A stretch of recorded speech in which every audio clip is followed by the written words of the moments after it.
eu vou passar para o João Maurício, que vai fazer agora a apresentação dele, trazer para a gente essa comparação com o mundo, né, gente? A gente acaba ficando um pouco sem olhar a nossa comparação com o mundo, mas o mundo também tem desafios. A gente acha que os outros são melhores e reclama muito da gente, mas tem muita coisa boa também aqui. O João, com a bagagem que ele tem, vai trazer para a gente uma gama de informações aí. João, vou passar a bola para você. Tá bom. Então, obrigado novamente aí pelo convite, pela presença de vocês. Eu vou tentar passar esses slides da maneira mais eficiente possível e mais rápido aí, que eu sei que essa hora não é uma hora muito boa para ficar apresentando slides, né? Mas eu vou deixar bastante tempo depois para a gente conversar a respeito dos tópicos que a gente vai debater aqui. Primeiro, eu só gostaria de fazer um pouco caracterizar, né, a pecuária nos locais que a gente vai falar um pouco a respeito. Por exemplo, no Brasil, esses dados podem ser que não estejam né, os mais atualizados em relação à população e rebanho, mas o que a gente sabe do Brasil, né, é que o rebanho maior do mundo comercial, né, talvez o rebanho maior que a população, e culturalmente essa tradição de consumir carne, né, que eu acho que é muito importante quando a gente pensa em produção. Talvez a Argentina tenha um consumo per capita maior que o nosso, mas o consumo de carne nosso é enorme, e tradicionalmente as famílias no Brasil aí comem, né, carne vermelha, alguns comem quase todos os dias da semana, de várias formas, né, sendo que aí um bife talvez seja um dos meios que a gente mais consome carne vermelha aí no Brasil. Em contraste, nos Estados Unidos, a gente vê uma população muito maior, né? Uma população aí quase 120 milhões de pessoas a mais, um país que é do tamanho do Brasil, maior um pouco se você incluir o Alasca, né? Se você não inclui o Alasca, o Brasil é maior, e um rebanho muito menor, né? Menos da metade aí do rebanho bovino, e o que acontece é uma carne bovina mais cara, e uma população que não tem tradição desse consumo de carne que a gente tem no Brasil, né? O consumo de carne vermelha nos Estados Unidos acontece principalmente na forma de hambúrguer e carne moída, né? E aquela carne que é produzida, né? Aquele contrafilé, o ribeye, ou New York, ou mesmo o sirloin, que vem aí de choice, de prime, uma grande parte dessa carne é exportada, né? Mas existe um consumo interno que é um consumo interno reduzido. Na maioria das vezes, como eu disse, o consumo acontece na forma aí de hambúrguer e carne moída. E na Austrália, eu acho que é uma condição bem diferente. Eu acho que esses três países, eles têm tradicionalmente a produção pecuária como uma das atividades mais importantes e são exportadores, né, que é muito importante mencionar. No entanto, a Austrália tem uma característica bem diferente, que é um rebanho em população muito reduzido. Na Austrália tem menos gado do que no estado do Mato Grosso. Então, é uma consideração bem diferente, embora seja, de uma maneira proporcional, uma produção muito mais parecida com a do Brasil, talvez por condições climáticas e também do perfil do consumidor, mas o consumo também de carne na Austrália é muito reduzido, principalmente devido ao preço da carne vermelha, que é bem cara, né? Porque tem que competir com os mercados internacionais e ter um consumo de carne vermelha na Austrália também muito reduzido em comparação ao Brasil, né? Mas existem várias similaridades entre esses locais, principalmente a pecuária tradicionalmente tem baixa rentabilidade em relação ao patrimônio investido. Muitas pessoas fazem esses cálculos de formas diferentes, mas a gente sabe aí que o patrimônio que a gente investe em imóvel é bem grande, e também no rebanho, né? E a rentabilidade em relação ao patrimônio é relativamente, pode ser porque isso é relativo, né? É relativamente pequena, no entanto, é um investimento seguro, né? A economia de escala, como a rentabilidade é baixa, então tende a agrupar os produtores, ter produtores menos produtores com uma produção maior, os produtores pequenos que ficam na atividade têm que arrumar outro emprego para poder viver, porque a rentabilidade, né, de uma escala quando tem poucos animais é bem baixa. Ou então o que acontece, que está acontecendo em vários locais, tanto na Austrália como no Brasil, como nos Estados Unidos, acontece que as propriedades pequenas vão desaparecendo e vão se agrupando os rebanhos aí para ter uma economia de escala. Como eu falei a respeito do investimento em patrimônio, a rentabilidade é baixa, no entanto, esse investimento em propriedade rural tem sido muito bom por muitos anos, é seguro, relativamente seguro em vários países, e a gente sabe que a rentabilidade a médio e longo prazo é muito boa. Muitas empresas hoje em dia, que eles chamam empresa de agricultura, mesmo de mercado aberto, o grande investimento deles é no mercado de terra e valorização do mercado de terra. Então, isso atrai muito as pessoas a terem atividade pecuária. Agora, em relação à pecuária propriamente dita, a gente passa por um momento da propaganda negativa, né? Principalmente em relação ao consumo de carne vermelha, da saúde, isso acontece no mundo todo. E isso, para falar a verdade, não me aflige, porque a gente sabe que a população cresce muito e o consumo sempre vai existir. Eu não acredito que a carne, ao nível de produção que a gente tem hoje, não vai ter um problema que a gente vai chegar a produzir carne que não será consumida. Mas é um problema, porque se tivesse um pouco mais de demanda, a gente certamente teria os preços melhores para o produtor. E a associação, como acontece em todos os lugares, a associação da pecuária com alguns problemas ambientais, esse aumento da regulamentação que aumenta os custos e diminui ainda mais a rentabilidade da pecuária, que hoje em dia tem sido uma dos carros-chefe, eu acho, das associações de produtores de gado de corte aqui nos Estados Unidos, que o que eles tentam promover é principalmente a parte benéfica da pecuária ao meio ambiente, né? O que a gente chama de ecosystem services. A pecuária é abrigo de animais silvestres, é filtro para ter água de melhor qualidade, porque muitas vezes elas são menos intensivas, usam menos fertilizante, menos herbicida, fungicida que outras atividades rurais. Então, a pecuária tem sido aqui, o foco da promoção da pecuária aqui tem sido principalmente nesse quesito de ter uma conotação de melhorar o meio ambiente ao invés de destruir, como tem sido vendido por aí, né? Agora essa foi só uma introdução, eu gostaria de passar para o sistema de produção. A primeira coisa é aquele chavão que se criou, e infelizmente isso foi criado no Brasil, porque nos Estados Unidos... João, pedi para tirar o RAID aqui, que está no meio da tela. Tem um RAID, acho que deve ser uma tarefinha. Clica aqui no RAID. Pronto. Perfeito. Positivo. Então, existe essa conotação no Brasil que a pecuária boa é a pecuária intensiva. Então, todo lugar que você vai tem essa promoção, intensificar. Vamos intensificar. E isso ocorre de uma maneira cega, quando isso não devia ser o caminho.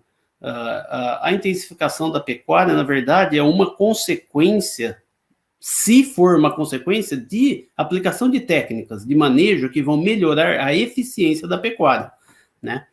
Nos Estados Unidos, por exemplo, e Austrália, principalmente devido às condições climáticas, a pecuária é de cunho extensivo.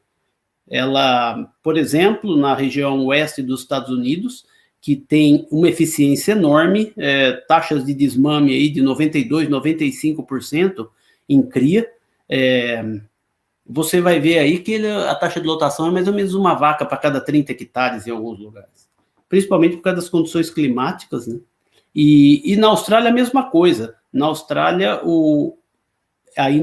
os desafios são maiores, porque as áreas são bem áridas, mas, no entanto, eles adaptam as regiões que são produtoras de gado, eles adaptam a essas condições sendo mais eficiente e aplicando tecnologia.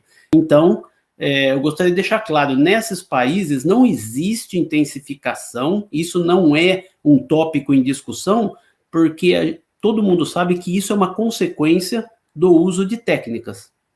Logicamente, a gente tem que sempre melhorar, e sempre tem que tentar usar novas técnicas para ter maior eficiência econômica, e isso que eu estou falando certamente serve para as pessoas que têm a pecuária como uma atividade rentável e como fonte de renda. Eu entendo que em todos os países aqui, na Austrália, nos Estados Unidos, existem propriedades pecuárias que não têm esse cunho de ser rentável, tem outros atributos, isso não tem problema algum. É uma característica dela. Isso que eu estou dizendo são para propriedades que têm o cunho de aumentar a rentabilidade. E o uso da tecnologia é limitado pela adoção e pelo retorno econômico. É muito, eu acho,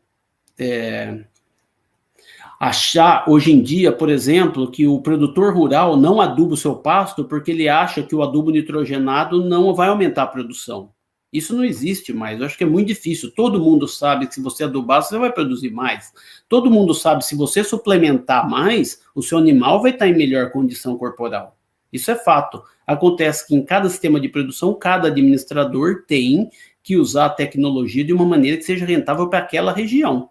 Então, eu acho que nós já passamos, a pecuária nossa é madura o suficiente para achar que a gente vai chegar para o produtor e falar para ele, não, você tem que adubar o seu pasto. Acho que isso é coisa do passado. Os produtores já sabem disso. É logicamente que precisa, talvez, de uma ajuda para como encaixar as técnicas de essa tecnologia dentro do sistema de produção. Tecnologia é como uma caixa de ferramenta, né? Tem muitas que você pode usar, algumas você não usa tão frequente. É bom ter a ferramenta, é bom saber que ela existe e a partir daí usar de uma maneira certa, né? Acontece, o que eu digo sempre é que pode ser que em muitos lugares essa corrida cega da intensificação, as pessoas estão tentando usar a chave de fenda para trocar o pneu do carro e a gente sabe que o resultado é sempre bem negativo. Então, aumento da produção, a gente sabe que se a gente intensificar, aumenta a produção, mas não necessariamente o retorno econômico. E uma coisa que é muito errada, eu acho, é ficar comparando o retorno econômico de propriedades rurais, que vem em regiões diferentes, tem famílias diferentes que geram, ou pessoas diferentes, com objetivos diferentes, então, eles não são comparáveis. Propriedade rural, se você falar eu sempre ouço isso no Brasil quando eu vou, não, eu tenho essa propriedade que eu estou assistindo, que ela produz 30 arrobas por hectare por ano, e isso não quer dizer nada.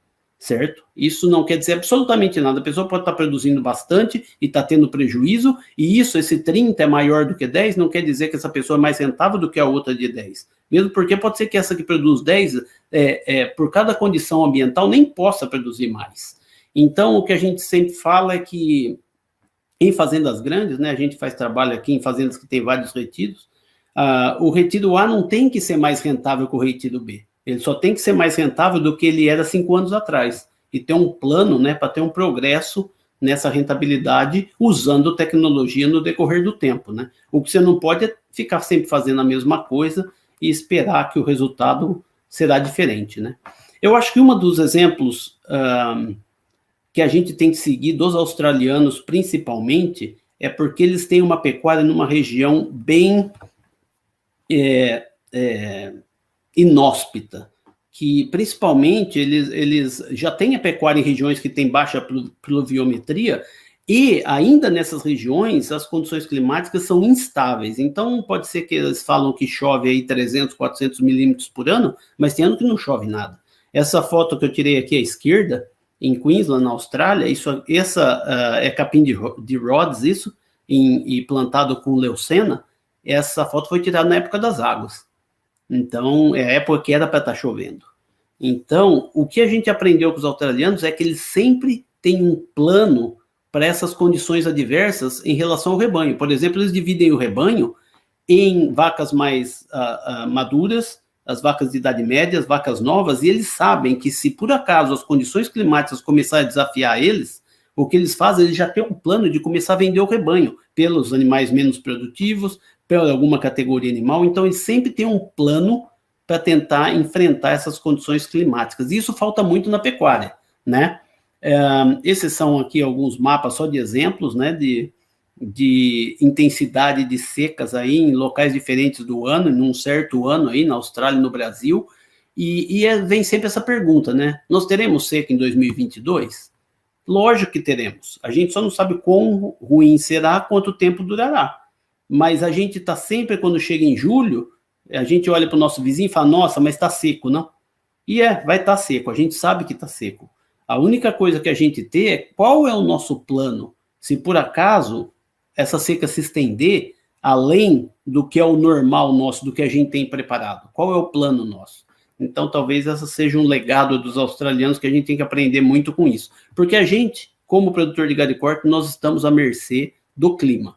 Então, a gente tem que se adaptar, a gente não pode controlar o clima, mas a gente pode se adaptar a ter aí decisões referentes a essas mudanças climáticas aí drásticas que a gente não está esperando. Eu vou mudar de tópico aqui agora, que é um tópico que tem sido muito falado no Brasil. Eu não faço pesquisa com qualidade de carne, embora alguns dos experimentos que eu trabalho tenham esse componente com colegas meus que só trabalham com qualidade de carne, mas eu vou falar de qualidade de carne aqui de uma maneira sistemática, né, num sistema de produção, não especificamente sobre as características da carne, né. O que eu tinha para falar é que aqui nos Estados Unidos é um sistema de qualidade de carne federal, né, que esses daqui são os 3 grades que eles chamam, né, que é Prime, Choice e Select. A gente tinha o Standard no passado, hoje não tem mais, porque houve uma melhoria aí na qualidade, na percepção da qualidade de carne, e aí caímos aí para 3 grades, né. O Prime é o mais caro, o Choice é o intermediário, e o Select é o mais barato, né, no ponto de vista preço.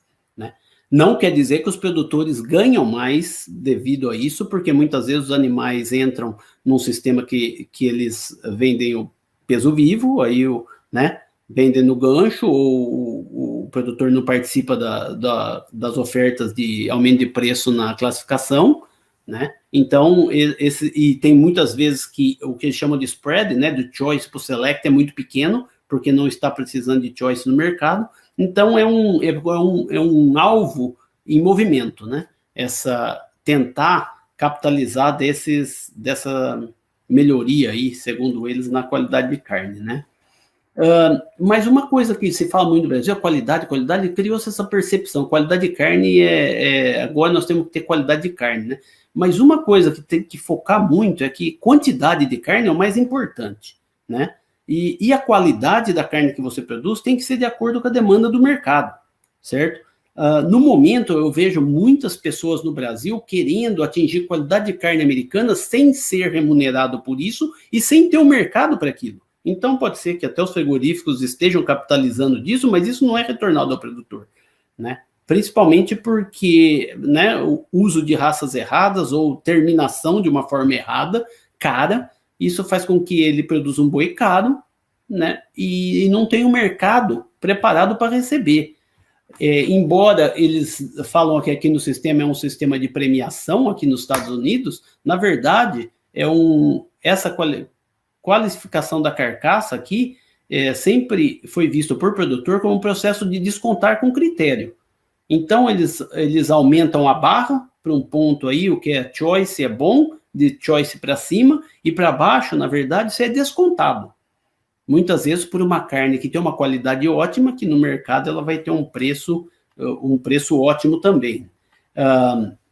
Eu acho que tem que ver aí, principalmente o objetivo da produção e para onde vai essa carne, e parar de tentar atingir os parâmetros americanos, né? Essa falta de identidade que muitas vezes acontece na nossa pecuária, tentar copiar, né, o que se faz nos Estados Unidos, mas sim tentar ver qual é a nossa necessidade de produção e assim tentar atingir aquela necessidade, né? Os princípios de nutrição de 50 anos atrás são os mesmos, e o que acontece a gente fica com essa percepção de qualidade de carne é o acúmulo de gordura. Então, as pessoas hoje em dia ficam falando, não, tem que pôr gordura, marmoreio, sem saber do que elas estão falando. O animal, para expressar o marmoreio, além da característica genética, tem que ter uma quantidade de energia altíssima na dieta para expressar esse marmoreio, e o que acontece? Aumenta o custo da dieta, aumenta o custo desse animal produzido, e a questão nós como produtores estamos sendo remunerados? No Brasil, como eu disse no começo, a gente tem essa tradição de comer carne, a gente fazemos aí churrasco e comemos carne, se puder, quase todo dia, pelo menos eu como, quase toda vez que eu posso. E hoje em dia tem uma distorção, como eu também mencionei, a respeito desse acúmulo de gordura como uma coisa ótima, e, por exemplo, aparece uma picanha como essa aqui, que eu acredito que é um material que não é prazeroso para o ponto de vista do brasileiro, né? A gente tá certo? Tem marmoreio, tem muita gordura, tem menos de metade de carne aí, e você acabou comprando gordura e pagando o preço. E na cadeia de produção, a pergunta é, você está pondo toda essa gordura no animal, quem está pagando por isso? Quem paga por isso? O frigorífico está pagando por isso, pela essa terminação, pela essa qualidade? Quem está pagando? Eu acredito que hoje em dia existem muito poucos programas que vão pagar um adicional ao produtor por essas condições, e acredito que o produtor acaba pagando do bolso e criando um animal caro que acaba onerando mais. Só um exemplo aqui, que eu falei para vocês a respeito desse balanço de quantidade e qualidade, né? Esse é um grupo de novilhas que nós matamos aqui na Estação Experimental em 2018. A novilha branca, ela é 85% Angus, ela é filha de um embrião, de um touro Angus de primeira, e a novilha ao lado, de cara branca, é uma novilha que é cruzada, Brangus Braford, e eu não vou entrar no mérito da raça aqui, mas é uma novilha que tem muito mais, um tamanho maior, e elas foram terminadas mais ou menos no mesmo ponto, e o que aconteceu foi que a novilha branca, o grupo delas, que a gente tinha no mesmo lote, ela teve aí um choice de 83%, que é uma quantidade significante, enquanto o grupo das novilhas pretas cruzadas com Braford, eles tiveram 60% de choice. Quer dizer, uma quantidade muito menor. Em teoria, a qualidade da carne, segundo a classificação americana, foi menor para as novilhas brancas. No entanto, se você vê o retorno aí, econômico, as novilhas cruzadas tiveram um retorno muito maior, porque elas tinham um tamanho maior, a carcaça era maior, o yield grade delas era maior, e aí produziram mais carne, o retorno foi maior. E aqui, com a novilha branca, a carne, em teoria, é da melhor qualidade. Então, esse balanço de quantidade e qualidade que a gente tem que pensar em relação à qualidade de carne. Eu gosto de mostrar os extremos, né? Para quem já conheceu o Japão, esse é o extremo, né? Uma carne caríssima, uma carne de uma raça que tem uma condição de acumular gordura muito grande, o Wagyu, ou do Japanese Brown, que é o Wagyu um pouco mais cruzado, que é marrom, mas animais que nascem, crescem e são terminados fechados, porque não existe terra é um fator limitante no Japão, e eles tradicionalmente não comem carne. Então, se um japonês comer 100 gramas de carne por semana, por isso eles têm a tradição de comer essa carne com muita gordura, e é uma carne muito cara, mas um perfil de consumo e uma carne completamente diferente da que a gente está acostumado a comer. Essa carne, da maneira que é feita lá, eu acho que é bom como turismo para experimentar, mas nós, com a tradição que a gente tem de carne, não nos adaptaríamos a isso. Outra coisa que eu achei muito bom da Austrália é essa segmentação da pecuária em relação à raça, tipo, a terminação, onde eles têm muito focado, eles têm o Wagyu em várias regiões lá, porque é uma carne que é destinada à Ásia, principalmente ao Japão, mas eles têm os animais cruzados, que são terminados em confinamento ou a pasto, então eles atendem diferentes nichos de mercado aí. E hoje em dia, muitos dos produtores capitalizando, de fato, no animal a pasto. Carne de animal a pasto vendida com prêmio, porque tem essa conotação de ser uma carne mais saudável, né? Uma coisa que eu vou mencionar, a última coisa que eu vou mencionar, o Brasil não tem um sistema de classificação estabelecido, mas uma sugestão é que a gente nunca deve ter o governo envolvido no nosso sistema de qualificação de carcaça. Aliás, é ótimo não ter o governo envolvido em quase nada que a gente faz, né? Como é a filosofia americana. Mas o governo do Brasil, acredito que ele não deve participar desse processo de forma alguma, e se por acaso alguns grupos, algumas raças ou alguns produtores quiserem fazer um sistema de classificação de carcaça, que façam como um grupo de produtores, e de uma maneira independente, e vendam um produto melhor a preços com prêmio, para retornar, para ter um retorno econômico, mas um dos maiores erros seria copiar o modelo americano e ter um oficial do governo dentro do frigorífico ditando se o seu animal tem qualidade ou não. O último tópico que eu vou mencionar a respeito da associação de produtores, que é uma coisa muito tradicional aqui, que começa no condado, começa no município. Então, o município tem uma associação de produtores de gado de corte que se encontra cada 2 meses, organizada, que tem uma diretoria, tem os membros. Essa associação gera dinheiro para promover pecuária, principalmente para ter desenvolvimento de crianças, que elas, né, entrem na produção de gado de corte, tenha consciência dos benefícios. Então tem muito dinheiro que vai para dar bolsa para crianças estudarem ou fazer outras atividades relacionadas aí à pecuária de corte. Então começa no nível municipal, aí ela vai para o nível estadual, que aí é uma junção de todos os municípios. Aqui na Flórida nós temos uma associação muito forte, que é a Florida Cattlemen's Association, que junta a maioria dos produtores, uma grande parte dos produtores são membros, e essa associação da Flórida é ligada à Associação Nacional. Então, qual que importa? Por que eu estou querendo falar a respeito da associação? É porque todas as medidas políticas que afetem gado de corte, elas todas são manejadas e debatidas por essas associações. Uma pessoa sozinha não tem condição de ter representatividade para isso. Mas, por exemplo, na Flórida, nós vamos no Senado e aqui no Capitol, que eles falam em Tallahassee, onde os deputados estaduais estão, todo ano, e a gente, como associação, debate os principais itens que afetam produção de gado de corte no estado. Então, nada que é votado que se diz respeito a gado de corte é votado sem o conhecimento dos produtores da Flórida. Tem um lobista, tem um representante, tudo que vai acontecer, os produtores têm participação nessa decisão. Não sempre o voto é favorável, mas tem uma participação assídua. Por quê? Por causa da representatividade da associação, que tem essa representatividade política em Tallahassee. E nacionalmente é a mesma coisa. O que eu costumo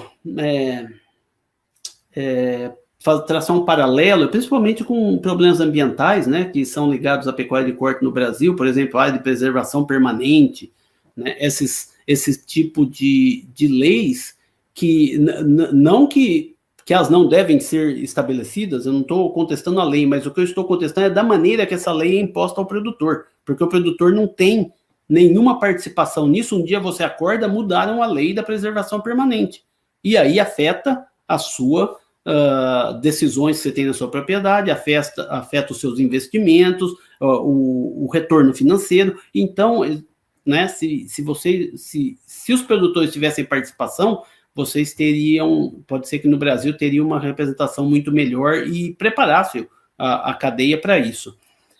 Se vocês abrirem no site do NCBA, vocês vão ver lá, tem a Vision, tem a Mission. Então, é uma instituição, ela não tem o objetivo de promover raça, de promover adubo, promover nada. O que ela só faz é promove o consumo de carne vermelha e protege produtores de gado. Vocês vão ver no website que tudo isso que eu estou listando aqui são a parte da missão. Então, você vê aí que o objetivo sozinho a gente não pode fazer muito, mas se a gente fazer parte de uma associação, a gente consegue uma representação para promover isso que a gente, que são todos importantes, né? Como tecnologia, como promover o consumo de carne, como proteger as famílias, né? Contra imposto de propriedade, que é uma coisa muito, muito séria aqui, né? E esses são alguns pontos aí cobertos pela NCBA. Na Austrália é parecido, embora a Austrália tenha uma pecuária muito mais regionalizada por causa das condições climáticas, né? Quem esteve na Austrália sabe que os estados são bem independentes, mas também existe um formato e uma associação que tenta ajudar aí os produtores nos assuntos mais polêmicos, e como tem uma população muito menor, acredito que é mais fácil ser representativo do que, por exemplo, nos Estados Unidos e no Brasil. Então, eu só gostaria de terminar aqui alguns exemplos que a gente deve seguir. A procura de técnicas para melhorar a nossa eficiência não pode parar. Eu acho que todo dia a gente pode incorporar uma técnica no nosso sistema de produção e melhorá-lo, né? Mas não ter a corrida da intensificação. A intensificação é só uma consequência dessa adoção de tecnologia. Esse planejamento estratégico, como eu falei, aquele exemplo da Austrália é crucial, eu acho, para diminuir o impacto dessas condições climáticas adversas em todos os lugares. Eu promovo isso muito aqui nos Estados Unidos. Aqui na Flórida nós temos problemas um pouco diferentes, que é, por exemplo, desastre, como furacão. Então, os produtores têm que estar preparados para isso, e essa é parte do nosso trabalho, criar um plano para que essas condições climáticas adversas tenham menos impacto no negócio dos produtores. Esse grau de terminação de acordo com o objetivo e retorno econômico, não ficar pregado a paradigmas de outros países, como isso é bom, vamos pôr gordura, o marmoreio, não. O que é bom é o que o mercado aceita, o que tem uma rentabilidade maior, e aí, a partir daí, a gente usa a tecnologia para desenvolver isso, certo? E em vez de ficar procurando alvos, né, principalmente estrangeiros. E criar essa associação unificada, eu acho que, se isso acontecesse no Brasil, mudaria o cenário da pecuária brasileira. Se tivesse uma associação como tem o NCBA no Brasil, eu tenho certeza que a pecuária brasileira hoje em dia estaria passando por muito menos esses problemas que a gente tem de leis e regulamentações do que a gente vive hoje em dia. E tentar, né, participar dessas discussões como uma associação seria muito mais fácil.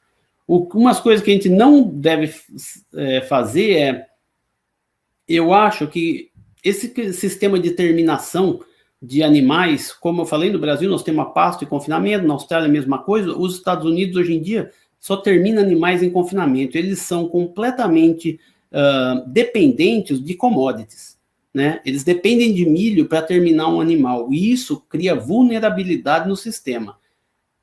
Por isso, não deve ser seguido esse modelo. A pecuária de leite dos Estados Unidos, passando por a maior crise mundial, que já passaram aqui, quase 5 anos de prejuízo, porque eles criaram uma pecuária de alta produção, dependente de commodities. Hoje em dia o preço do leite é baixo, o preço do milho é alto, e a combinação é terrível, e tem sido por quase 5 anos. A gente tem que evitar fazer isso na pecuária de corte, e ter uma diversificação aí dos nossos sistemas de cria, recria e engorda. Não criamos um programa federal de classificação de carcaça, nós não precisamos disso e não devemos envolver o governo federal nas nossas decisões e no nosso negócio.